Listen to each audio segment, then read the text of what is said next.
Hi friends. Sunday వచ్చిందంటే చాలు non veg lovers అందరికీ ఇంకా పండుగనే కదా.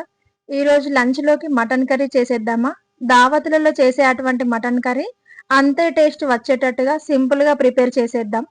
మంచిగా క్లీన్ చేసి పెట్టుకున్న మటన్ ముక్కలకి కారం, పసుపు, ఉప్పు, అల్లం ఎల్లిగడ్డ పేస్ట్ వేసి మంచిగా కలుపుకొని పక్కన పెట్టుకోవాలి.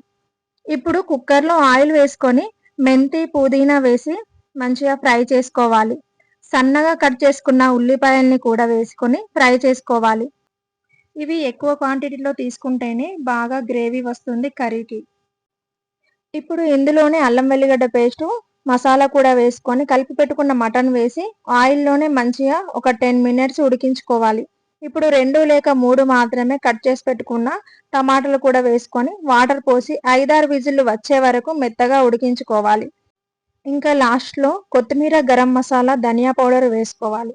అంతే, ఇంకా ఎంతో టేస్టీ మటన్ కర్రీ రెడీ అయిపోతుంది.